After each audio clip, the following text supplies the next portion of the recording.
یعنی اگر آل محمد کا ذکر نہیں ہے تو نماز نہیں ہے میرے عزیزو، یاد رکھیے گا۔ اگر نماز بغیر ذکر آل محمد کے نماز نہ ہو تو حج کیسے حج ہو سکتا ہے، روزہ کیسے روزہ ہو سکتا ہے، زکوٰۃ بغیر تصور آل محمد کے کیسے زکوٰۃ ہو سکتی ہے؟ یہ ہے تو سب ہے۔ اسی لیے پیغمبر نے کہا اے اہل بیت تمہاری محبت دین ہے۔ ذرا اور فرمایا بغیر تمہاری محبت کے دین منزل تکمیل تک نہیں پہنچ سکتا ہے۔ ایک منزل اور آگے بڑھ کے آپ کی خدمت میں عرض کرنا چاہتا ہوں میرے عزیزو، اب دیکھیے یہ نماز بھی کتنی پابند ہے۔ شاید ایک میسج ہو جو پہنچ جائے آپ تک مولا کے صدقے میں، ہے یا نہیں؟ نماز جنازہ کے لیے چاہے کسی مومن کی ہو رہی ہو چاہے کسی مومنہ کی ہو رہی ہو، اگر آپ گزر رہے ہیں ادھر سے اور آپ کو اطلاع مل جائے تو شرع نے یہ کہا ہے کہ دوڑ کے جاؤ اس نماز میں شریک ہو، فوراً جاؤ اس میں شریک ہو جاؤ نماز میں۔ یہ نہ دیکھو وضو ہے یا نہیں، غور کر رہے ہیں آپ؟ وضو کی ضرورت نہیں۔ یہ بھی نہ دیکھو کہ بھئی کپڑے پر کچھ چھینٹے اوٹے پڑ رہے ہیں، نہ وضو کی ضرورت ہے، نہ تمہیں یہ دیکھنا ہے کہ یہ لباس پاک ہے یا نہیں ہے۔ جاؤ، جلدی جاؤ، نماز میں کھڑے ہو جاؤ۔ کیوں؟ کبھی سوچا ہے آپ نے؟ سنا تو آپ نے بہت ہوگا، پڑھا بھی ہوگا، لیکن آپ نے سوچا ہے کیوں؟ اس لیے کیوں اتنی تاکید کی گئی ہے نماز جنازہ کی، مومن یا مومنہ کی؟ پیغمبر اسلام کی حدیث ہے۔ کیا حدیث ہے؟ کہ اگر پروردگار عالم نے مومن یا مومنہ کی مغفرت کرنی ہو تو جو نماز پڑھے گا اس کی بھی مغفرت ہو جائے گی۔ سبحان اللہ، سبحان اللہ، واہ واہ واہ۔ نہیں سب بات پڑھائیں مل کے محمد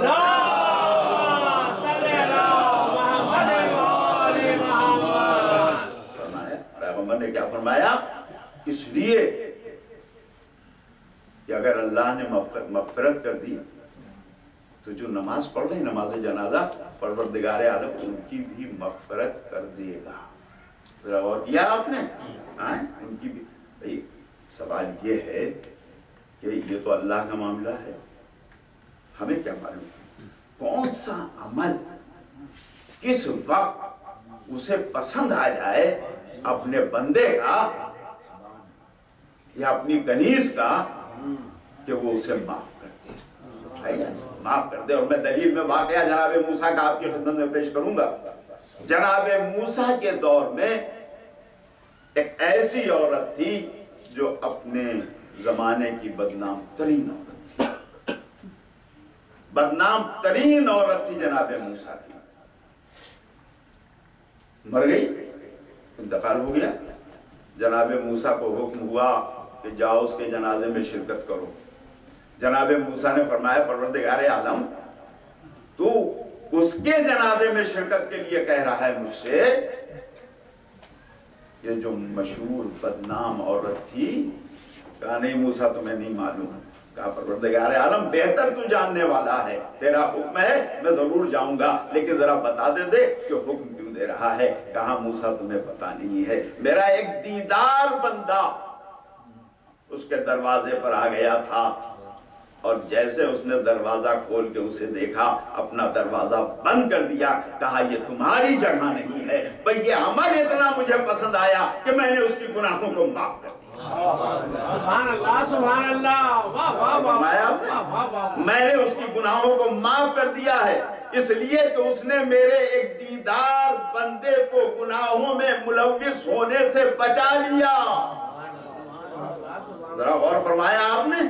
یہ عمل اتنا پسند آیا اللہ کو کہ اس نے جناب موسیٰ سے کہا کہ جاؤ جنازے میں شریک ہو جاؤ۔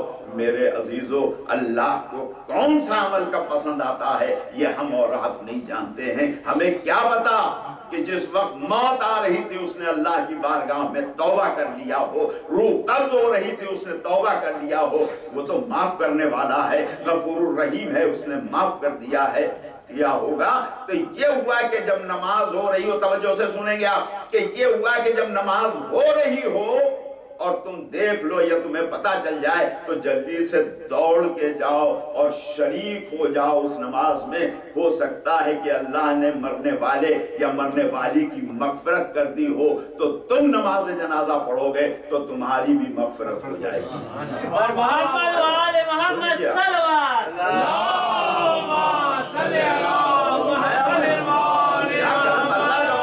دیکھیے اس کی رحمتیں اپنے بندے کو اپنے دامن میں لینے کے لیے بہانے تلاش کرتی ہیں. کسی بہانے آ جاؤ تم میری رحمت میں. کہاں بھاگے جا رہے ہو, کدھر چلے جا رہے ہو؟ میں تو تمہیں بلا رہا ہوں رحمت کی طرف. ذرا غور کیا آپ نے؟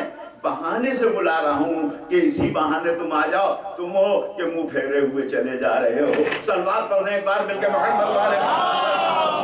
دیکھیے جس منزل پر آپ کو لانا تھا مجھے, ہم کون گنہگار ہیں یا نہیں؟ گنہگار نہ ہوتے تو معصوم ہو. تو تعریف ہے, ہم معصوم تو نہیں ہیں. اس کا مطلب ہے ہماری زندگی میں لغزشیں ہیں, خطائیں ہیں, گناہیں ہیں, معصیت ہے یا نہیں ہے؟ اور اللہ معاف کر دیتا ہے. ہم گنہگار مریں اور اگر اللہ نے معاف کر دیا ہے تو ہمارے پیچھے جو نماز پڑھ رہے ہیں ان کی گناہوں کو بھی اللہ معاف کر دیتا ہے یا نہیں؟ ان کی گناہوں, یعنی ایک گنہگار مرتا ہے اور اگر اللہ مغفرت کر دیتا ہے تو جتنے بھی گنہگار اس کے پیچھے نماز پڑھ رہے ہیں ان کی مغفرت ہو جاتی ہے. تو انصاف سے بتائیے گا کہ جب معصوم کی نماز جنازہ ہو رہی ہو, سبحان اللہ سبحان اللہ, آپ مجھے نہیں جہاں لے جا رہا ہوں میں, معصوم کی نماز جنازہ ہو رہی ہو تو جتنے پیچھے پڑھیں گے, ارے اس میں کوئی سوال ہے؟ اما ہم گنہگار مریں اور مغفرت ہو جائے تو ہمارے پیچھے جو گنہگار پڑھ رہے ہیں ان کی بھی مغفرت ہو جائے گی, ہے یا نہیں؟ تو وہ کتنے بد نصیب تھے کہ جنہیں رسول کی نماز جنازہ نہیں ملی. سبحان اللہ سبحان اللہ.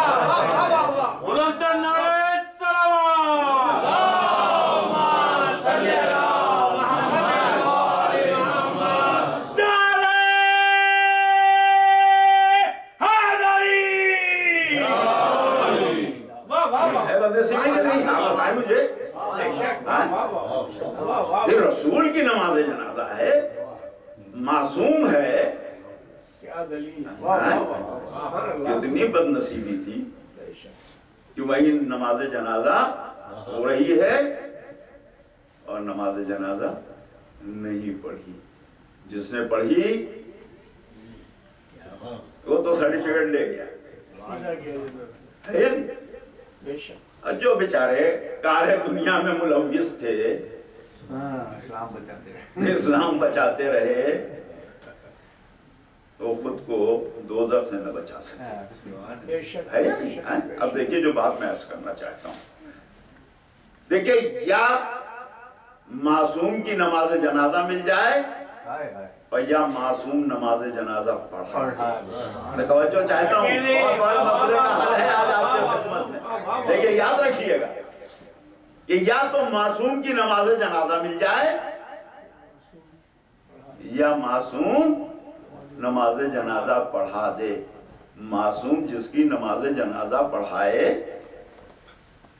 ایسا نہیں ہو سکتا ہے کہ اس کی مغفرت نہ ہو, ورنہ معصوم ایسوں کی نماز جنازہ پڑھائے گا. کیا کہنے بھائی, آپ شہیدان ہوں, میں آپ سے سلوات پڑھائیں بعد میں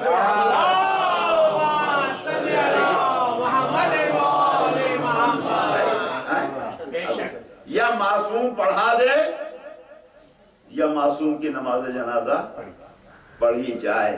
اب میں آپ سے کہتا ہوں کہ ذرا مدینے کی تاریخ اٹھا کے دیکھ لیجئے. آپ مدینے کی تاریخ اٹھا کے دیکھ لیجئے کہ کسی معصوم کی نماز جنازہ ملی